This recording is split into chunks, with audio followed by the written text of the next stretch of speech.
Bienvenidos y bienvenidas a Problema y Posibilidad en su edición de entrevista. Mi nombre es Rodrigo Córdoba y en esta ocasión tenemos a la profesora Margarita Petrel. Margarita es doctora y magíster en salud pública por la Universidad Peruana Cayetana Heredia, socióloga, economista y magíster en economía por la PUC y experta en temas de economía y la salud. Bienvenida y gracias por este espacio, profesora Margarita. Empezando, ¿cuál es la problemática? ¿Por qué estamos ahora en esta entrevista? El Sistema Nacional de Salud peruano padece una profunda crisis que se ha evidenciado en la carencia de infraestructura, recursos humanos y la poca capacidad de gestión que se evidenció de una manera muy fuerte en la pandemia, ¿no?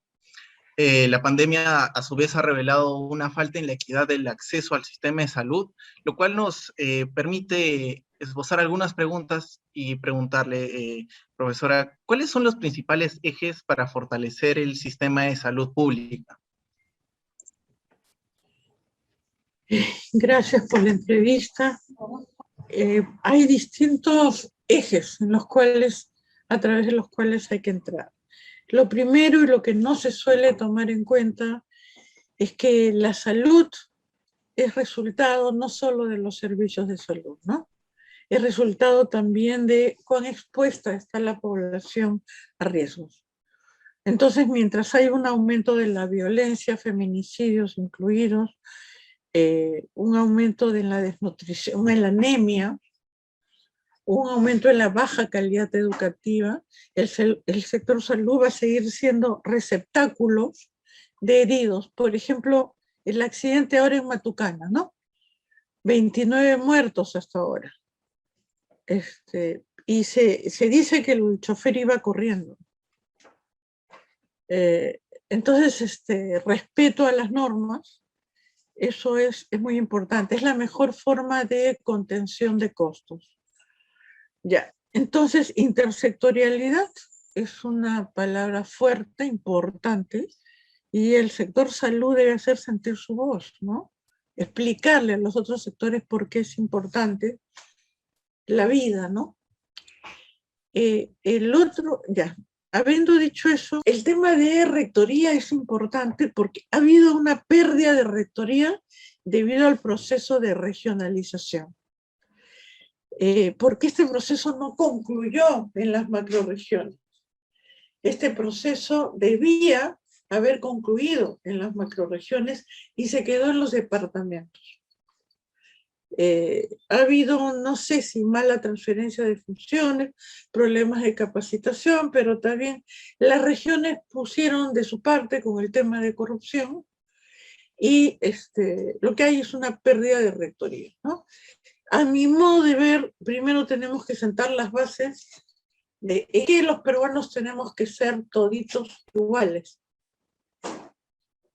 ¿no? Y luego de en qué los peruanos tenemos que ser toditos iguales, ahí recién encontrar las diferencias regionales. Entonces les decía, fuera del sector, ¿no? El trabajo de compartir el sector con los otros sectores, les decía el tema de rectoría y el tema de organización. Miren que voy a decir al final financiamiento, ¿no? El tema de gestión y antes del tema de gestión, cómo queremos organizar los servicios de salud y luego cómo queremos gestionar. Sí, la población ya cambió. O sea, cada año tenemos, pese a que tenemos un crecimiento poblacional lento, cada año tenemos como 1 millón más de peruanos, o casi 1 millón más de peruanos.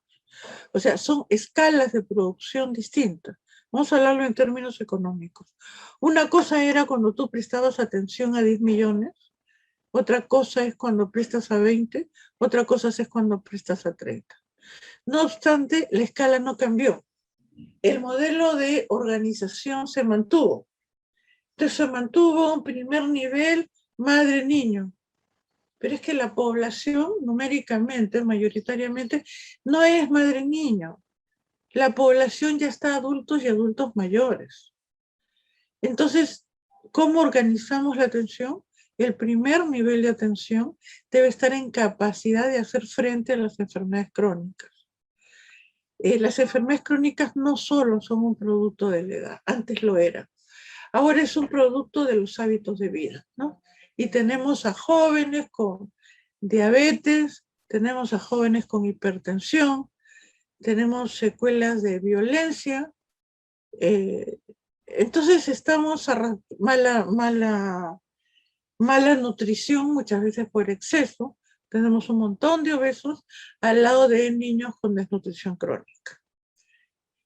Luego del tema de organización, y para eso mi propuesta en verdad es hacer un prestador público competitivo y ético, ¿no? O sea, que muestre que puede ser ético, que puede ser no corrupto y que puede ser competitivo, ser eficiente, digamos, para que no usar la palabra competitivo porque a muchos les da roncha, un prestador público eficiente y ético. Si logramos hacer eso, créeme que el sector privado va a acabar alineándose, porque el sector privado funciona siempre en competencia con el público, pero funciona elevando un poquitito el estándar del público. Es decir, si tú tienes el público bien chato, el sector privado mejora un poquito el estándar y muchas veces en una calidad que es más subjetiva que objetiva, ¿no? Y se dedica a chupar plato. Claro. Entonces, hay un tema de organización donde hay que recambiar el primer nivel de atención a fondo. Ahora vamos a hablar del tema de gestión, que es cómo gestionas, cómo diriges eso, cómo manejas esa organización. Y ahí yo me he preguntado muchas veces si es que no será necesario hacer una reforma de Estado para que los sectores puedan hacer sus reformas. Porque el sistema presupuestal, el sistema logístico, y los siete grandes sistemas que tiene el Estado son bien engorrosos, bien fregados. Entonces, ahí viene la pregunta y viene la discusión con la gente que trabaja reforma de Estado, ¿no? El otro aspecto para ver en el tema de gestión es asegurar que los insumos y el dinero fluyan, tienen que ser flujos. Y el dinero se para atracando en distintas partes. Una vez que el dinero se atraca, deja de fluir y ahí se origina un cuello de botella. Entonces, ¿cómo identificar los cuellos de botella del dinero? Identificar los cuellos de botella para los insumos que se otorgan. Y con esta identificación, irlos levantando esos cuellos de botella. Como ustedes verán, hasta ahora no he hablado de la unificación de salud y el MINSA, porque eso es empezar un pleito antes de empezar a trabajar. Y me parece muy poco táctico y un manoseo de las promesas políticas terribles, ¿no? Empecemos uniformando sistema de costos, empecemos con un programa un gran programa de inversión pública en el cual participe salud, MINSA, las sanidades de las Fuerzas Armadas y Policiales, es decir, a futuro. Y que esté respaldado por un gran fondo de inversión, o sea, el dinero para el fondo de inversión. Entonces uno va pensando para adelante cómo hacemos para trabajar juntos. Ahorita no, le dices, ¿no? Ahorita vamos viendo algo de intercambio, vamos uniformizando los costos, vamos teniendo un solo comprador de insumos, pero que sea ágil, ¿no? Hay un comprador de insumos, pero que está con algunos problemas, ¿no? Vamos viendo eso, y esas son cosas importantísimas. Una sola historia clínica electrónica. No tenemos, ¿por qué? Porque cada institución, y en salud hay, incluso dentro de salud, hay distintos sistemas electrónicos. ¿Por qué? Porque el privado le vende a cada hospital, a cada red, o se confabula.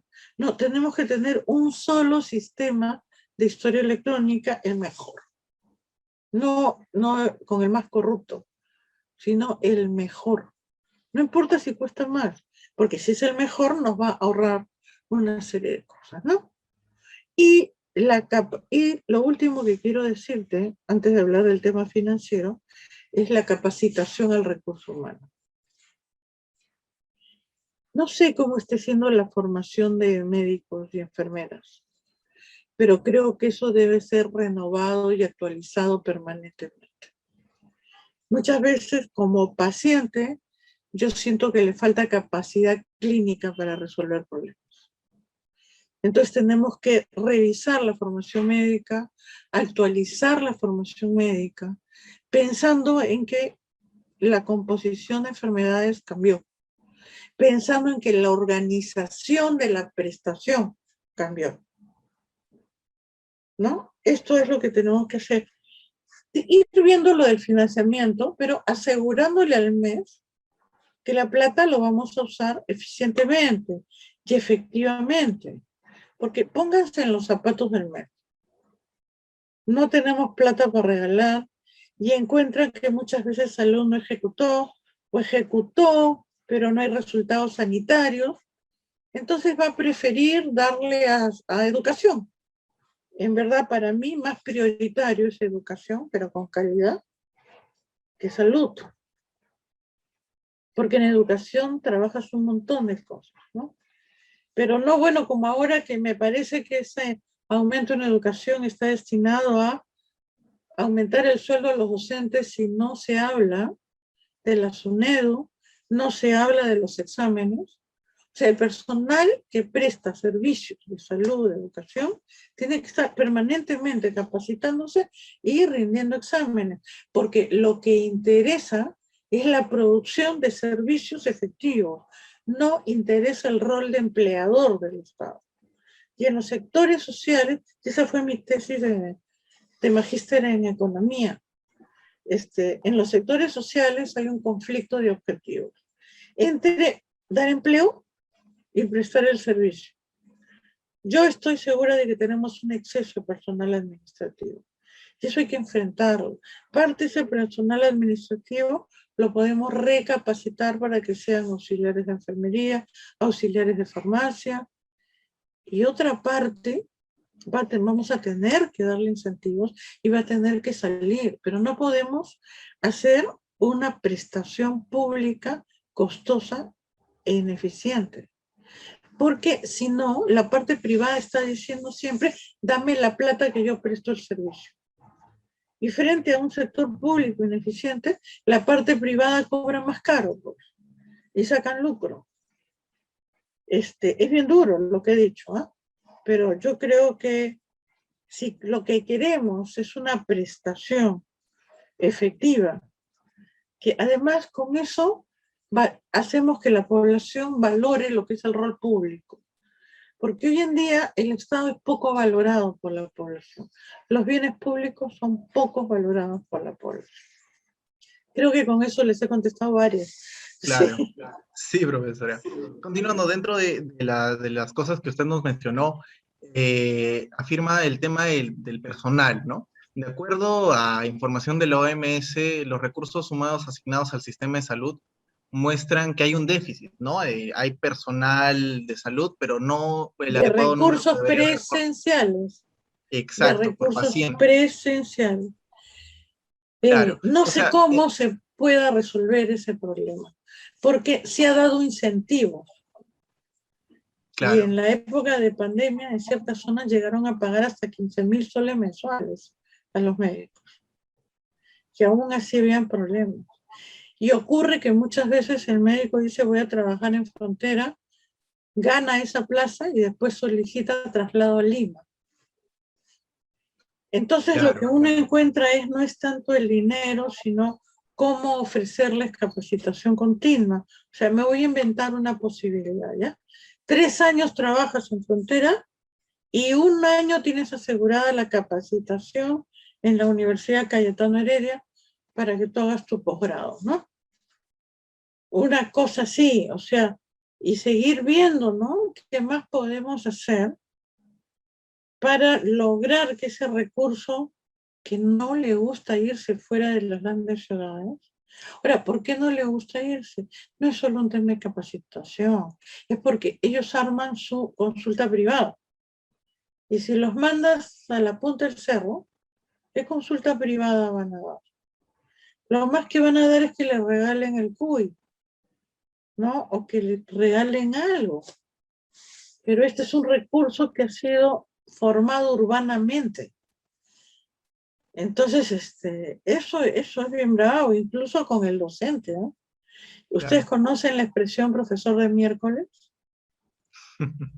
Sí, sí, ¿Conocen? Ya sabes por qué. No me extrañaría que venga el médico de miércoles, ¿no? Entonces, claro. son problemas por resolver que no son fáciles, que nadie tiene la varita mágica. Yo entraría ahí con pilotos y ver cómo me funciona el piloto me voy a inventar, ¿ya? El piloto en Amazonas, ¿ya? Ver cómo me funciona. O el piloto en Cajamarca.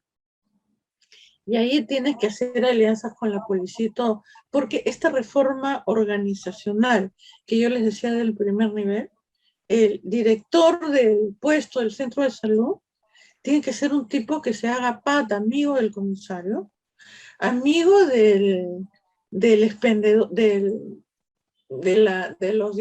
los jefes de la directiva del mercado de abastos, amigo del director del colegio, o sea, pata para que se ayuden, ¿no? Para que le Claro, es digan, un oye, trabajo hay más mucho articulado. borracho que me está llegando, anda y pon Ujú. orden. Oigan, en el colegio, por favor, explíquenle a los niños que sus papás no se tienen que lavar las manos, porque los niños me cuentan que sus papás no les hacen caso para lavarse las manos. Vamos a ver qué hacemos. Oye, cuidado, que hay una epidemia de gripe cuando se acabe el COVID, ¿no? Claro. O cuidado, que hay un pegalón por ahí, ¿no?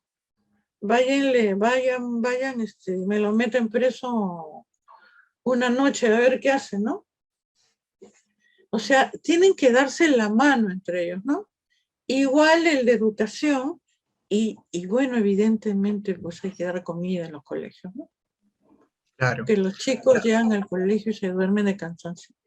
Entonces, oye, asegúrate que esté llegando la comida porque los chicos se me están durmiendo, ¿no? Claro, El del centro de salud, hacer despistaje hacia el azar de anemia. Oye, nos están aumentando los anémicos, ¿qué está con la dieta? En el mercado de abastos, por favor, traten de rebajar el hígado de pollo o esto, ¿no? O convenzan a la caserita, ponemos letreros ahí en el centro de abastos. O sea, tiene que ser pro vida. Esa intersectorialidad tiene que empezar desde abajo y ser pro vida, ¿no? en definitiva. Ahora, profesora, pasando a otro tema, comentó usted también respecto a la atención primaria, ¿no? Que es básicamente algo muy esencial y sobre todo en contextos de pandemia.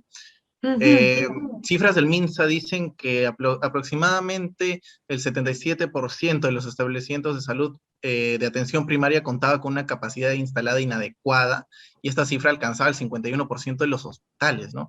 Es un número Sí, bastante reducido, ¿no? ¿Cuáles sí, cree que deberían ser sí. las medidas a implementarse para un adecuado funcionamiento de la atención primaria? Urgente, urgente, urgente, urgente, urgente. Revisar la infraestructura de todos los establecimientos, no solo atención primaria, toditos los establecimientos, porque ahí tienes incluso equipos que no funcionan. No hay una política tampoco de mantenimiento de equipos. Y el mantenimiento de equipos debe ser exigente, porque si no compran equipos y se les malogra y no lo arreglan, o lo desmontan y se la llevan a su clínica privada, a su consultorio privado, con el mayor desparpajo, ¿no?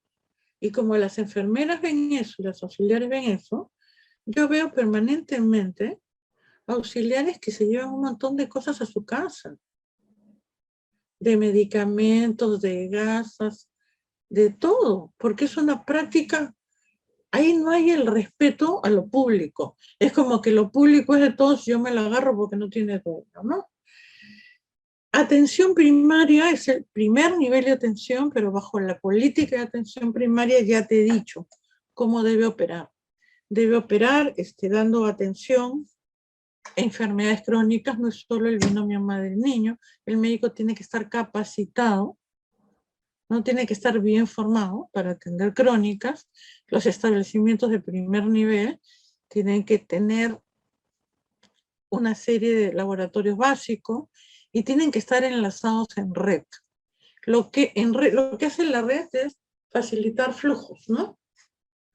Flujo de medicamentos, tal medicamento se necesita, tal médico que vaya, pero ahí tienes que hacer del recurso humano flujos. Y ahí, una vez más, chocamos con que el sector salud es un sector donde hay muchos poderes. Poderes corporativos como el de médicos, enfermeras, poderes económicos como el de la industria farmacéutica, poderes de compadrazgo, ¿no? Es un sector bien difícil, ¿eh? Y además en el médico hay una estructura gremial. O sea, es toda una serie de que hay que acabar con eso, ¿no? Y lo que debe primar es la ciencia y la honestidad por encima de todo, ¿no? Ahora, hay que ver cómo se hace acuerdo con el cuerpo médico de los hospitales. ¿Cómo movemos eso, no? Porque hoy en día los colegios hacen como la Federación Médica y lo único que piden es aumento. O sea, asolapan eso diciendo no tenemos insumos, equipos, pero al final transan solo cuando les aumentan la remuneración, ¿no? Y el discurso del Premier ha estado aumentar remuneraciones en educación, aumentar remuneraciones en salud. Y yo les pregunté a los de presupuesto, oye, ¿cómo lo van a hacer? Vamos a tener que invertir menos en equipos y en inversión. Ah, qué bonito les dije. Bueno, profesora, para poder finalizar la entrevista, una última pregunta bastante corta. A ver. A miras de una salida de la pandemia o, bueno, una convivencia con la pandemia, ¿cuál cree que debe ser la prioridad en el sistema de salud, además de las vacunas, ¿no? ¿Cuál es el siguiente paso a seguir? Oxígeno. Oxígeno y retomar el personal médico. Todavía hay como un 15% de personal médico que se sigue declarando en riesgo, que yo sufro de presión alta, que yo no sé qué, y que se han ido a la parte privada. Cuando empezó la pandemia y todo, 40% del personal de salud, sobre todo el primer nivel, desapareció. Ahora, les tienes que dar los insumos adecuados, ¿no? Tienen que estar recontra protegidos, ¿no? Estilo la protección estándar europea, norteamericana, ¿no? Los mandiles sin hueco, los tapabocas, como sea, ¿no? Los astronautas bien vestidos, pero tienen que estar.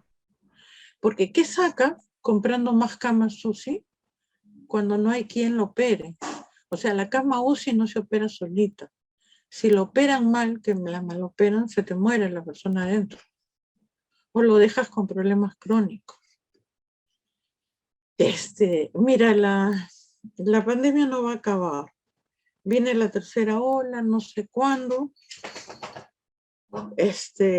Yo no sé si venga una cuarta ola.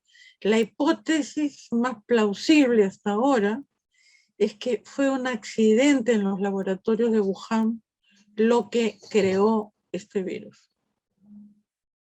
O sea, no fue intencional, pero parece ser un accidente en el que sí está metido el murciélago y evidentemente ahí de por medio está el arrinconamiento que hemos hecho de la naturaleza, ¿no?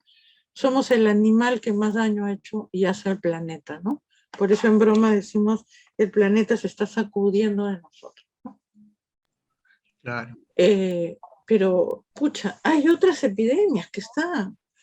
O sea, yo no puedo entender cómo en el hospital, el RIMAS, ¿cómo se llama? Cayetano Heredia, hay personas que me cuentan que no pueden acceder a una cita de oftalmología desde hace meses y están con problemas gravísimos, lo he visto. porque dicen todo está cerrado, ¿no? Y racionan las atenciones. Así es, profesora. O sea, Bueno, sí. sí, la verdad que estamos ante una situación bastante compleja. Bueno, profesora, gracias a todos por su atención en esta oportunidad de este capítulo de Problema y Posibilidad. Agradecemos a la profesora Margarita por su tiempo y por sus conocimientos. Nos vemos en otra ocasión. Gracias, Rodrigo, a la orden. Dense cuenta que salud es muy complejo y no tiene soluciones fáciles. Desconfíen de las soluciones fáciles, desconfíen del sí, no, hay que moverlo en los grises y con proyectos de largo plazo. Así es. Nos vemos en otra Política de ocasión. Estado, no de gobierno. Hasta luego, profesora. Hasta luego a todos.